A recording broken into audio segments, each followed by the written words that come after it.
Love the Oakland Athletics this year, don't we? Don't we love the Athletics? 25-1 to win the World Series, 12-1 to win the American League West, 89.5 is the under/over. We love these guys. I'm not going near them. We love them because the young pitchers have great names. They got some great names. They got the Indiana State's Sean Manaea. They got the Jesus Luzardo. They got the Frankie Montas. We love them, right?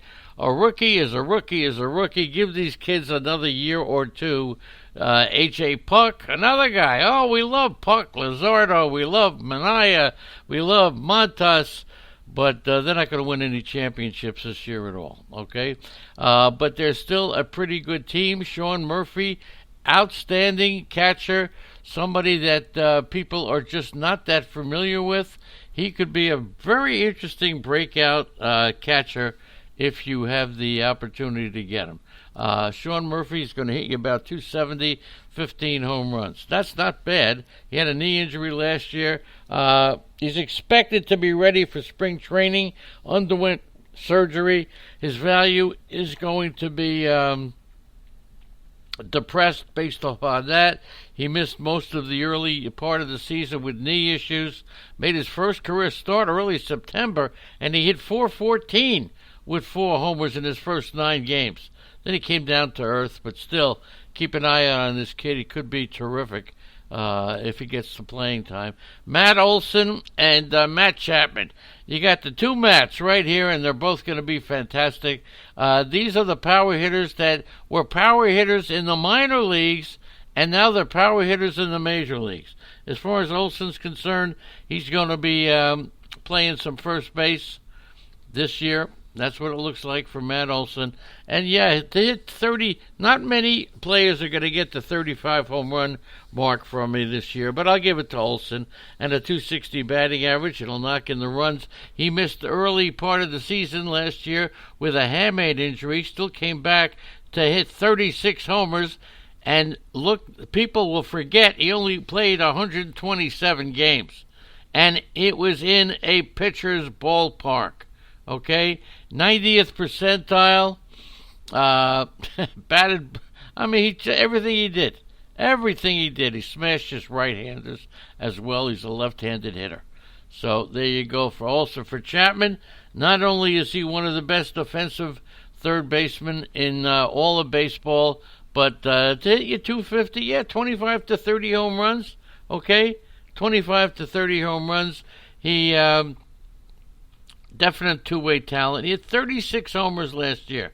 He may have reached his peak defensively, but there's a reason to think that the best is yet to come on the offensive side. He has been a tremendous player. His batting average did drop a little bit from 2018, but he's still his elite exit velocity and elite hard hit rate offer hope for a turnaround. In his BABIP was very low, 250 BABIP. I don't remember what his BABIP was. I know it was very low. I thought I remember the number, but I don't. Anyway, it doesn't matter what the number was. It was pretty low. So look for Matt Chapman and exactly what you think. Neither one are going to. We got to watch out this year. The ball. We don't know if there's juice in the ball. We don't know what's going on. We don't know if all the players are not seeing the pitches now, not knowing them. Franklin Barreto is going to get a shot to play second base. He was once referred to as the poor man's Jose Altuve. Now maybe he'll be the not so poor man's Jose Altuve. Okay. And what I'm predicting for Barreto this year, he just didn't steal like Altuve. 265, 270 with double-digit home runs. His stolen base totals in the minor leagues were tremendous, where he had 29, 30, 15. So I'm going to give him 20 stolen bases this year. Franklin Barreto. I'm going to go on in that proverbial limb and say 20 stolen bases for Barreto. Okay? Is that possible? I definitely think it is. Over at shortstop, Marcus Semien. And with Jorge Mateo right behind him, now Semien, I think, has the potential to get traded this year. All right, Semien could be traded, and the reason is Mateo is behind him. In Semien, you got a 270, 23, 24 home runs. You got 8 to 10 stolen bases. A monster year, okay? He has always strived to play every day. He's done it for the last 2 years. 700 plus plate appearances 2 years in a row, okay? But he could be dealt. And one of the reasons is Mateo. And the fact that I believe Semien becomes a free agent this year. Okay, I have to check on that. All right, Jorge Mateo, he could slide in. He could hit you 250. He could hit you. He's 24 years old, double-digit home runs, maybe 10, 11. But he's a promising shortstop. He had some ankle injuries. He was having a great year in the minors. He could steal you 15 bases. Okay. He could steal you 15 bases. He made some offensive improvements at AAA. And look, he is a sleeper player. Check out the sleeper list. I think Andrea has him on the sleeper list. All right, I just got to check to see if Semien is a free agent this year. Well, you could check that. All right, I know you bought the book, but still, we'll have a list of free agents in there somehow. Okay, next case in the outfield. What do we got in the outfield? You got, oh my goodness gracious, Ramon Laureano. You got Mark Canha. You got Stephen Piscotty. Let's take a look at Canha, who people don't know if Canha is for real or if he's a real player or if he's a bench player. Probably a number 4 outfielder. But with all that being said, he's going to hit 260. He's 30 years old. He could hit 15 to 20. Okay. He made a tremendous rise last year from being a complimentary player to a regular player. He added 5 percentage points to his walk rate, maintained a strike rate around 21%. So that's Canha for you. Laureano, different kind of player. When you think of Laureano, what do you think of first? You think, tremendous defensive player, okay? But he's got more than that. Laureano can put it together and can be a top player. Laureano is a very secret player because we think of him strictly as defense. But if he hits you 275 to 280, 20 or more home runs, stealing 20-plus bases, he began 2019 in a starting role. Then he had a leg injury, kept him out for the entire month of July, limited his playing time. He was banged up, and he still stole 13 bases. Look for him to hit 275 to 280, 20-plus home runs, 20-plus stolen bases. This guy is a sleeper. Laureano is a sleeper. No question about it. As far as Davis goes, look, what can I tell you? Chris Davis had an off season. He had an off season last year. How off was it? He didn't hit his customary 249. He hit 220. And I don't think he'll hit 249 this year either. He'll hit 30 home runs. He'll drive in close to 100 runs. He'll hit you 235. Disappointing not to see a 247 batting average, right? But still, that was one of the most fascinating things in history. Stephen Piscotty, when he was on the Cardinals, he was everybody wanted him. And then he turns over, has problems with his mom, the whole thing. What is Piscotty going to do this year? 260, he'll hit you 20 home runs. He'll steal you 5 to 10 bases. He's that kind of player. Okay, he's 28 years old. Okay, he had a right ankle sprain in the end of August.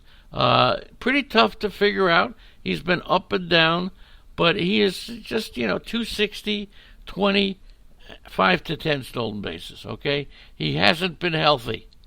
Wasn't healthy last year, that's for sure. Now we get to the nitty and the gritty on the Oakland Athletics. The pitching staff: Sean Manaea from Ohio. Mike Fiers. Wow, what's going to happen with Mike Fiers this year? It's going to be pretty interesting to see. He is the whistleblower. Sean Manaea from Ohio, from Indiana State University, the home of Lenny Melnick, right? I like the kid. I like him a lot. I think he's going to give you, as I think about it, a 3.6 ERA, a 1.2 WHIP, 150 strikeouts. Okay, that's what he was. He had shoulder surgery. It was supposed to keep him out all of 2019. However, he rehabbed very hard. He made it to the mound, and Oakland didn't, take it easy with him. He started 5 games. He threw 29 innings. Responded with a 1.21 ERA and an 0.78 WHIP with 30 strikeouts. So, Sean Manaea, 3.5 ERA, 1.2 WHIP, maybe win 15 games. Not a terrible pitcher. But people are on him. For some reason, people like him, and rightfully so. Taking a look at the rest of the pitching staff in Oakland, Frankie Montas, who got hurt, Chris Bassett, A.J. Puck. As far as Montas is concerned, his injury last year really hurt my fantasy team in the Sirius XM Host League. He was just rolling along, and he's 26 years old. He'll have a 3.3 ERA, a 1.2 WHIP.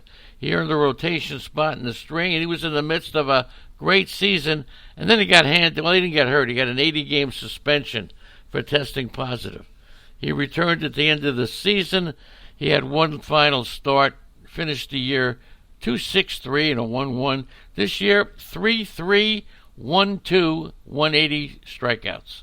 3.3 ERA, 1.2 WHIP, 180 strikeouts. And, of course, we all wonder, what's he going to do without the aid of PEDs at 26? I'm still going to go with him until I see otherwise. So Montas, another good pick. And this is why we all love we're all falling in love with the Oakland A's. Now, as far as, let's take a look at the prospects, and you got to say A.J. Puck is a prospect. A.J. Puck, who was at a 3.1 and a 1.3 last year, he'll be a starter this year. He'll have an ERA of about 3.9. He'll have a WHIP of about 1.2, and depending on the innings, he'll have a strikeout an inning. Okay, strikeout an inning. That's what he does. Projecting him to get about 100 innings and just over 100 strikeouts.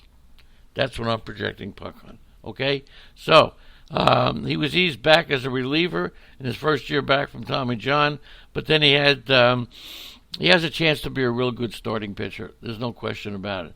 And let's take a look at the prospects, and of course, Jesus Luzardo and Mackenzie Gore are the two best left-handed pitching prospects in the game. He's 22-year-old left-hander. He led Oakland via trade in 2017 and made his major league debut in 2019. Look, you got to know him. He's not the biggest guy. He's about 6 feet, 210 pounds. But Luzardo is fastball, changeup combination, keeping batters off balance. That's his bread and butter. Throws mid-90s. He's got tremendous he's got tremendous life in his arm. He can get it up to the upper 90s, okay? So he's got a two-seamer also. That's the story there. At A.J. Puck, he could be as good as Luzardo or better, okay? But before I talk about Puck, let me talk about somebody else who I was going to talk about. Shortstop Robert Puason. I'm sorry. He's a tremendous 6'3" shortstop from the Dominican Republic. Keep an eye out on this kid, okay? Robert Puason, who is going to be somebody in this. I'm telling you, he's going to be somebody, okay? A.J. Puck, he has the arsenal to become an impact starting pitcher. Got a mid-90s fastball. He's a high upside strikeout pitcher, a number 1, number 2 starter. He made only 4 starts in the minors out of 18 appearances, but still, I told you about Mateo. I told you about Murphy. They got a good young team here, but don't get caught thinking these guys are ready. 89.5, I'm going to go under. 25-1, 12-1. I'm not touching those two. Oakland A's, they're going to be a great team, but not yet.